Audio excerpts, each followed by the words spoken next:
港人北上日常，今日咧就唔去咩景點啦，專門咧就揾咗好近關口嘅一個黑珍珠餐廳。朋友試過都話好好，推介我嚟，今次就等我親身試下啦。本來以為咧嚟呢一度咧要好遠啊，估唔到咧勁近關口啊！深圳灣嘅前海一方匯啦，福田嘅中洲灣、中漢城都有分店。過關之後咧直接嚟，超方便啊！我哋即刻入去睇下。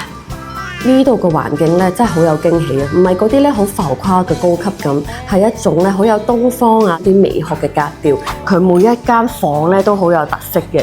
咁好似呢間咧就係最大間180度嘅一個風景嘅房間，最啱咧就係約會啊或者同朋友喺度聚餐。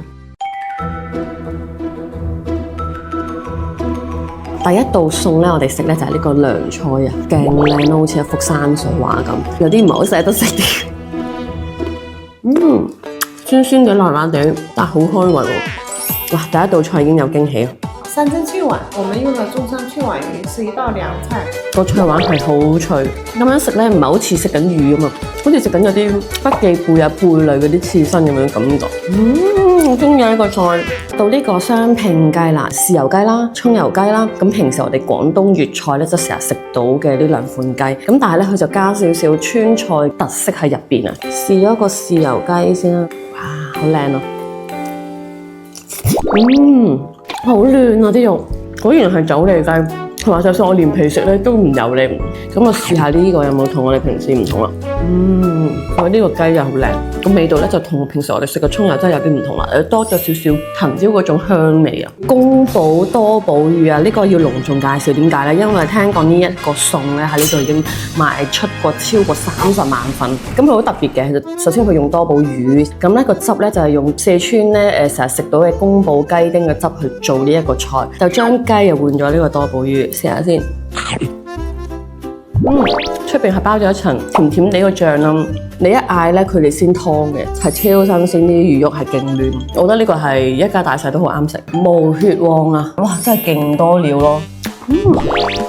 哇，好好味喎！四川菜一定要食毛血旺，真係好好食。山珍功夫湯，哇，好暖胃。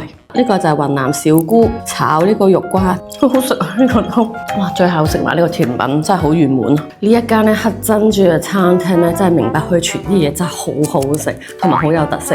但係咧，我以為啦，咁嘅環境、咁嘅服務，仲要黑珍珠喎，會好貴啦。佢個價錢我真係嚇親。其實呢度只需要1200蚊人民幣，咁係差唔多6人份量嘅嘢食啦，200零蚊人民幣啫喎，一位食到咁嘅質素、咁嘅環境，我覺得真係好抵。即係同樣質素喺香港嘅話咧，我諗要貴幾倍嘅價錢啊！呢度真係好性價比。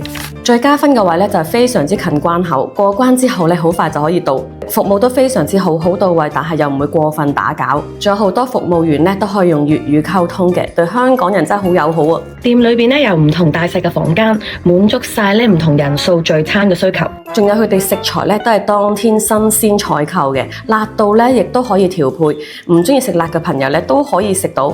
如果咧你都想試下一啲咧新穎啲嘅菜加川菜融合嘅菜咧，你可以試下你呢間黑珍珠餐廳春爐試下啦。你哋又有啲咩好介紹咧？又或者一啲近關口嘅餐廳好方便我哋去嘅餐廳可以介紹俾我咧，就留言話我知啦。下次見，下集更精彩。